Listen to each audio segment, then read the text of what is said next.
Shalom Aleichem and Bruchim Havaim. Moshe Langado here, speaking under the auspices of Kollel, Baruch Ahavat Yisrael in Southern California and Tziyon in Brooklyn, New York. This week we'll be reading Pashat Vayishlach. Yaakov is now leaving the house of Lavan. And he's going back home, homeward bound. But he anticipates meeting his brother Esav, and he makes preparations. But before that meeting, there is a metaphysical rendezvous with an angel. And that angel fights with Yaakov on a riverbed on a dark night.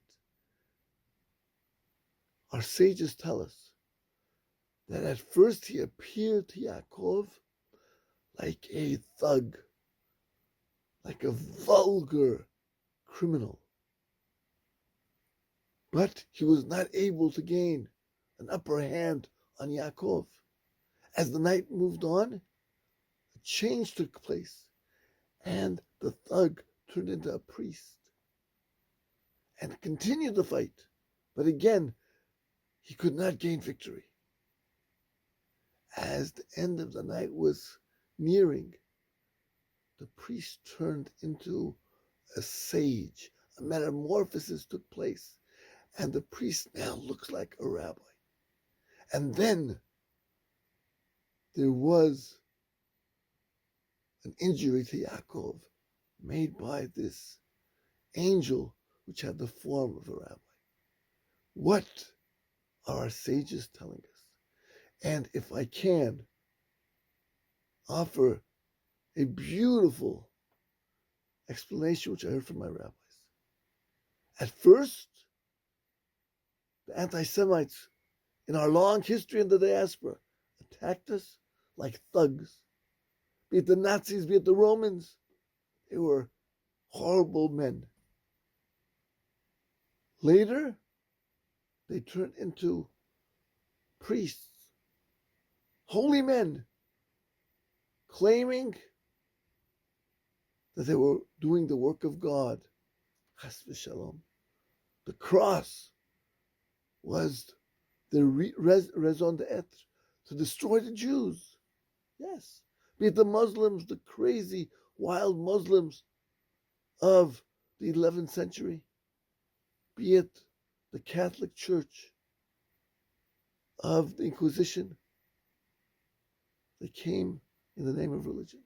But we were successful in both battles. Yes, we did lose some, but we came out as a Jewish people. But in our long diaspora, an enemy from within would attack. And that would be people who claim to be our sages, who claim to be our leaders, our rabbis. They would be our downfall to an extent. The Reform movement has taken so many of our brethren, and they have left the fold completely.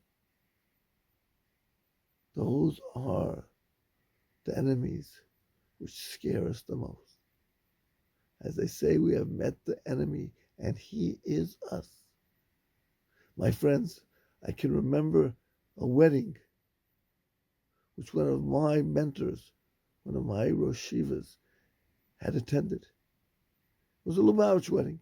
And at the wedding was seated a Reform rabbi, one of the leaders of Reform in California. And he sat next to this great Rosh Yeshiva, Reb Simcha Wasserman, Zecher Tzedek Livracha. And as they were sitting, the Reform rabbi in jest said, "Rabbi, what are you here? This is a Hasidic Lubavitch wedding. Your father is mitnaged, you're a mitnaged. Your father's probably rolling in his grave now that you're sitting at such a wedding." And the rabbi looked at him and said, "My friend, I am a student of the Chafetz Chaim. The Chafetz Chaim says we are all one army. There are different arms of the army, the Navy, the Marines, the Air Force, the Coast Guard. They all may fight within themselves for more money, for more draftees, for more men, but they all know that the battle is against the enemy, and they fight well together. Lubavitch is the paratroopers. They come in to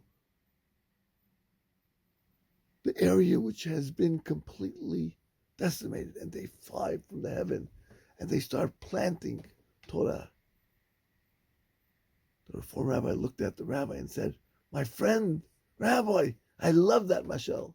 Please tell me, what is my part of the army?" And the rabbi smiled.